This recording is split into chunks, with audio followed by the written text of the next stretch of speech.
So our next guest is Constance W. Porter. And Miss Porter has a book called, do you have a copy of your book, Constance, that you can show us? And make sure you unmute also so we can hear you. Here she is. Okay. So it's the So just social a big justice of being black. Black in the United States. Yes. Okay. And what's in the pyramid on the bottom? Well, it's a scale. It's a scale. It's a spearmint. The first time I published it, I had put the scales of justice, but this is more like a teeter-totter for me. So, Okay. so I put the pyramid,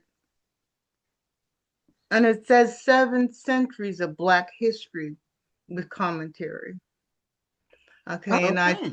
I think that what makes it different about my book is that it gives a commentary to let you know what the significance is of the event. You know what I mean? And the one person who did the introduction to my book said Mm-hmm. that by seeing it chronologically done, it gives perspective, which is the one thing we don't have when we talk about Black history. Most of the time, we're dealing with an event or something around it, you know what I mean? But you never get to see the whole picture. And that really was what I was trying to shoot for. And so it has a chronological listing for 7 centuries because that's how long, we've been in the slavery. That is really how long the United States, from the 1400s until now, is 7 centuries. And I think one of the most important things I wanted people to understand, if I listed you the dates of 1492, 1565, or 1619, and said, pick a date when we arrived, what would you say? Well, see, that's sort of a trick question, but you have the answer in the question because you wouldn't have given us the oldest All date if that three. wasn't the answer. See, that's True. why I was good at multiple choice when I took tests in school. You just figure it out, right? You good. Of course, it doesn't have to. it, It it helps doesn't if always work, but but yeah, 1619 is when the indentured servants came. That's the year when most historians give us for when things start. exactly. And also the project, the 1619 project that Yes. received so many accolades and awards. That was very extensive. I was very upset when that came out because it's what they gave us, but it's not real. I mean, we were here, we were not slaves, we were in Florida, at Fort Mose. The Spanish had Florida, and it didn't become part of the United States until the 1800s. But they sent a black commander there to protect their territory. And there was a black town, the oldest black town in the United States. And I had, over the years since I started researching it, and it's been about 10 years, over the years, I have been amazed at what has been omitted because they're just, you know, there's just been so much change, and that is really the way that they have robbed us of our history. They've omitted what they found. Excuse me for a minute. Anthropologists in the 1500s, 1600s, 1700s, 1800s, 1900s all know that there were great African cities and towns and all over the continent, but they when they found the information out, even our DNA, they simply changed it or erased it. Or the people who had the courage to publish it were quietly shoved to the side and said no. So our history, not only has it been changed, it's been forgotten, it's been omitted, it's been misquoted. You know what I mean? And that I watched 1619, the whole series. I laud the author. It's just that I knew more, and it was upsetting. Okay. Well, you indicated that you're a historian yourself, Hmm. and tell us a little bit about that. When did you first start researching the history, and did you specialize? Because most of the time, historians specialize in a period or a culture or people or whatever. So, tell us about that. When did you get started, and what did you focus on? I don't want to assume anything. So, Well, I mean, I go as far back as junior high school okay. because they told me that about the Harlem Renaissance. I was fascinated. I looked up all the authors, I read all the books on poems, Langston Huzora, you name it. And then, but I'm living in a time when there's Jim Crow. And I said, how did we go from the Harlem Renaissance to Jim Crow? Because I was growing up, a young lady in the 50s and 60s. I was in high school or just graduating high school when Martin Luther King started. You know what I mean? So I didn't understand. There were too many gaps, too many questions. And I hated history because of that, because I couldn't ever get the big picture. And Mm. so I started looking for myself because I know they weren't going to give me the history that I wanted. And I belonged to a church group in the 80s called Kujichagulia. If you're familiar with Kwanzaa, the seven principles, Kujichagulia is the second one, self-determination. And we brought African ministry to our church. And in the process, I would do histories to present at our annual affair, which was huge. I mean, the whole church turned out for it, and we weren't a small church. But that is when I got interested in researching or learning more about things. And I just never stopped. In school, I was that little girl that said, why? Why? Well, why? I had to answer my own questions. Well, Now, you what know did what? you?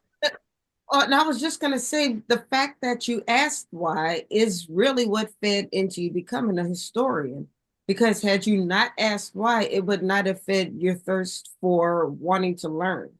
So I love the fact that at a young age you asked why, Yeah. and that hunger for learning, that thirst for wanting to know more, just stayed with you. Yeah. Well, when it was time for me to graduate and I realized that my parents weren't going to have the money to send me to college, I kind of sent myself to college. I said, if Lincoln can do it, I can too. Love it. So I had a liberal arts education, Love majoring in Black history. Well, did you? Where did you live? Where were you living? Where did you grow up, and then where did you end up going to school? In Philadelphia, I lived in a middle class Black neighborhood. My father owned a grocery store. He was a butcher also. And it's in West Philadelphia, in Philadelphia.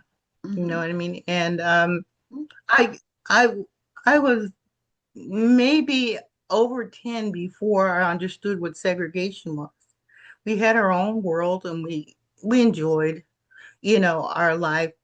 We really didn't bother about what was going on in the rest of the world. We have our own community, our own life. You know what I mean? But there was one thing that used to bother me as a little one, and that is when we would go to the seashore. My father would put us in the car and drive us to the seashore. And Dad, I want to go in the water. No, we ain't going in the water today. because blacks couldn't go on the beach. I didn't know that. I In was Philadelphia, made where was the beach? Atlantic City. Now, everybody always assumes that in the North, everything was cool and everybody got a chance to do whatever they wanted to do. Hmm. And that's not true. And that's No, not true. no, no, no. But the first time I ever met segregation, my auntie used to send me and my sister, older sister, 6 years, would send us to our auntie Lenora in Maryland, Snow Hill, Maryland, which is, and we would, take the bus. And I got off in the bus station, and they wouldn't serve me. And I did not understand why she wouldn't serve me. You know what I mean? And I stood there and I stood there and I stood there until she had waited on everybody and I was the only one left. And I said, "Now, are you ready to wait on me?" You know what I mean? I had to. Now, did she wait on you Yes. after that? Hmm. She just wouldn't wait on you while there were white customers. No, she wasn't going to wait on me at all. I just insisted. You just Oh, pushed okay. her Oh, until she said okay. she was You gonna made it. wait on you. Okay, you made it happen. My And turn. Maryland is normally not necessarily considered, an area where there was racism, but that's There. Annapolis is where Kunta Kinte in the Roots, that's where he landed when Mm-hmm. he was a slave off Mm-hmm. the slave ship. It was Annapolis, Maryland. So Hmm. yeah, and Well, and I rewrote the book through times. I think I'm on my sixth edition, and the last time I did it, I completely reorganized it. But uh, Maryland, it was a very big slave state and racist. It wasn't until 1865 when a lot of the northern states gave up their racial thing. But uh, Maryland, Virginia, Texas, Florida, New York, Minnesota. When we got the Western Purchase, and the states that were part of slavery and very when they decided which states would be admitted, whether they would be slave or free, and the states that were slave states have kept true to their character. South Carolina. I mean, I remember when Kamala was running for president, and she had to win two states. South Carolina was one of them, and she devoted a lot of time there. But I have said, God, I wish I could send her a copy of the book because if she knew the history, she would change the expectation. You know what I mean? And so they haven't fallen. These apples haven't fallen very far from the tree. They just change how they operate. That's all. yeah, well, in a primary, she would probably do pretty well is Mm-hmm. in South Carolina. Mm-hmm. Is because the Democratic Party is like in the 70% of the Democratic Party in South Carolina is black voters. Mm-hmm. But the general election is where Where the you have where it pushback, counts. yeah. Mm-hmm. Mm-hmm. Mm-hmm. I was, really knocked off my what do you say? They knocked my socks off when Georgia won the election for President Biden, and now they're telling me that a lot of black middle class who are searching for a home, that they can searching for a place to live and grow their families are moving to Texas. And I'm hoping that what happened in Georgia happens in Texas. So Well, we'll I see. tell people, I think I don't want to use that term. I was going to use one term, but I won't. Um, Texas, Texas is a red state, and it's not going to change anytime soon. And the reason is this: Austin is very blue. uh-huh. Harris County, which is the county that Houston is in, Yeah. right, is blue Uh-huh. up to a certain part. But after that, the rest of the state is red. If you look at the map of the voting in like Mm-hmm. the precinct counties in Texas, Mm-hmm. Mm-hmm. it's red with a smattering of blue. Well, So Georgia is the same. Atlanta and Savannah are the two meccas where mm, we uh, might go towards.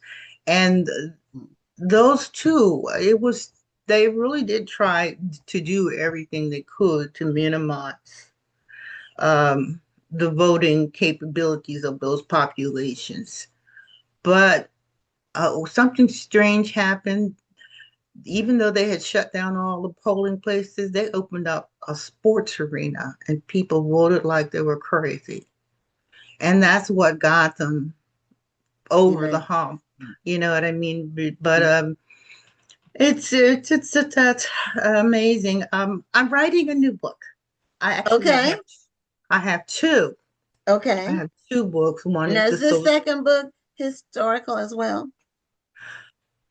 It's going. No, it's actually History my related? third. It's my History. third. Oh, okay. But Okay. is it history related as well? That's what Well, let me explain. I mean. Okay. My first book, which I wrote and published in 2017, was Dialogues with My Father Who Art in Heaven. And it was my spiritual experience, how God talked to me, and people weren't allowed to say God said. So I just wrote everything down. Somewhere along the line, I collected all the things that I wrote and the lessons that I learned, and I put them in a book. Okay. But in the process, you really, if you're going to say he said it, you got to show where and talk about what. And so I read a lot of Bible. All right. Then, you know, we had the social justice issue was very big at the time in the 20s, the 2020, 2018, so on. So I wrote about social justice and it published about the time the pandemic started.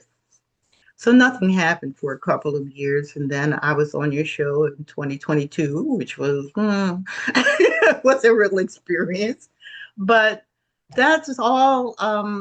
So what I found out is that Gwen, the religion and the Black history are together. I After I finished this book, which brought me as current as I could go, I started asking a different why. And the why was why us? Why are Black people chosen to be slaves? And in order to find out, I have to do world history now. I'm back to the 200s. Oh, okay. And I'm writing it all down. I'm researching it. I'm getting more than one opinion on everything. You know what I mean? I can't tell you how many programs I've watched and YouTube things that I followed. So it's very, very interesting because to me it felt like the God particle. You know about the Hell reactor where they have 17 miles and they're smashing atoms together to see what happens. Mhm.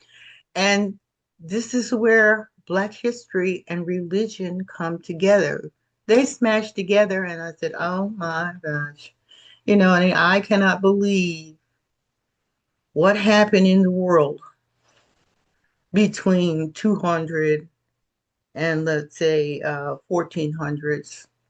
Those years were where they decided to steal, mute, and change our history. And it all is Black history and religion. So, what are you using for your sourcing for that for your new book? I'm watching, well, actually, this book, The Social Justice of Being Black, Mm-hmm. is resourced a lot through the internet. Yeah. And encyclopedias, reading books, this, that, and the other. The A 3-line article here. might take me reading 5 different articles just on the internet to determine what is true, right, or closest to correct. And our history was, I mean, I can't even believe like something as simple as Black History Month. The difference the different stories, tales, dates, and so on concerning that. And I know that people are reading my book because their narratives are changing. For example, we mentioned 1619 and arrival of the slave ships, but I found out that the first ship carrying blacks was not a slave ship, and it came months before. And they make history unavailable. You know what I mean? That's the way things get lost, forgotten, and changed. So once I found out, I looked it up and I kept searching in different places until I found the name in the country and so forth. You know what I mean? And so there's a lot of ambiguity even around our history, and I had to sift it. And that's good. Well, You the you first blacks were not slaves. The 1619 Right. Africans that were brought here were not slaves. They were indentured servants. Exactly. Well, I'm the one who wrote it. I wrote it 3 years ago, and Well, I that's when read the about that narrative when I was a changed. kid. I Mhm. read about that as a kid. Did you You know, really? oh yeah, because I did as well. I grew up in Virginia, and Virginia is where they landed. So Yeah, I had to take Virginia history. Different states, you take the state history. exactly. Like the Texas people who go to school in Texas take Texas history. So Okay. we had to take Virginia history. And that's where I learned it. Seventh grade, I can tell you, my teacher's name was Crawford Smith. Yeah, He was All a but black right. Shout out I to was Crawford Smith. curious. I was curious. You mentioned I didn't catch everything that you said, but you said that when you had mentioned Black history, there was there I guess there was something that that I guess that people didn't realize about Black history, and I wanted you to elaborate on that when you were talking about Black History Month. Yeah. Oh, okay. It used to be just a day, and who expanded it to a week, and when they expanded it was changing from one site to another. You know what I mean? So I had to go searching to find out, the more and the rest of the story before I listed it. This book is chronological, and it does give you an overview of what happened in every century. You know what I mean? So um, it these things didn't line up. Like for example, remember say their names. Well, before they had say their names, I did. At one edition of my book, I had all the listings of people who were murdered by the FBI or by authority, let's say. And when I started looking it up, all you got was a 30-second blurb on the news. I put the names, the dates, the events happened, what happened, and where, what the reason was for the killing. And then I found out that the Washington Post lists killings by year for the last 15 or 20 years. And if you go to their site, you can find out that there are over 1,000 killings per year. It's only the big ones that way you get to see. You know what I mean? But for everything that there is, for every explanation of an event, you have other events that correlate or are not, totally, the most information is not given. And that the kind of missing history that I'm talking about. Like we know about what's 1920 Wall Street Massacre, but the Wall Street Massacre and the 1920s were both, horrific, but leading up to that, there's just so many more. You mean when And you you said don't, the Wall Street, you mean Black Wall Street, correct? Black Wall The Street, yeah, Tulsa, yeah, yeah, yeah, Oklahoma. Massive. yeah. But Well, even in modern Mhm. times, um, and this is not history, this is just modern times. Uh, just seeing things on social media when somebody posts something, and I know it's questionable or it may or may not be true, whatever. I always check 3 or 4 or 5 different sources before. I don't share anything. Some people just see something and share it. They claim somebody was dead last week, and I said, no, he's not. Let me go look. Barry Gordy. They said Barry Gordy had died. I mean, mhm, don't claim somebody's death and just share it because you saw it somewhere. Go yes, and check. Go check. yeah, And now AI can actually make up stories that are very believable about mhm, people and mhm, situations. mhm. So it's going to become one more and more difficult to confirm history, but two more and more necessary to Well, confirm. Exactly, exactly. well, You if are a I, woman after my own heart because you want to know, okay, what's real? Right. well, if I may interject, I will say that this is a good time for this book, because this is the 100th anniversary of Black History Month. Hmm. And Black History Month started as Black History Week Hmm. Mm-hmm. by Carter G. Woodson. Mm-hmm. And the reason why it was Black History Week is because it fell between um Washington, right. and It fell between two I mean Washington Lincoln and and Lincoln's birthdays. And And and Washington. Frederick Douglass. Yeah. right. Hmm. Was it Frederick? Yeah, Okay. and then eventually expanded to Black History Month. So many people say, well, why did they give us the shortest month of the year? The month was not given to us. It just Yeah. happened to fall in February. That's Mm. the reason why we have No, Black. it was the birthday of those two Yeah. gentlemen Right. that And was that's the. what I'm saying. Mm. But you hear a lot of people say, oh, they just Yeah, Yeah. the shortest month of the year, Right. Right. yeah, just to yeah, That's shut yeah, us not up. what happened. And I yeah. tell people all the time that is not true. It just so happened to fall in February because of those two birthdays. And you're right, it was Frederick Douglass and I believe Abraham Lincoln. I always forget the two birthdays, but the Mm-hmm. Negro History Week fell between those two birthdays, Yeah. which both happened to fall in February. And then it wound up expanding to the entire month of February. So that's why I said this is a good time for your book. And so I thank you for spreading, using your thirst for knowledge to spread more knowledge and to help us to learn more about our history. And this is a good time for this book. So I know we've run out of time, but I just wanted to thank you for your book. And this is a good time to buy this book. So everybody, I put the link to this book in the chat. So please click the link and purchase this book so we can continue to learn more about our history.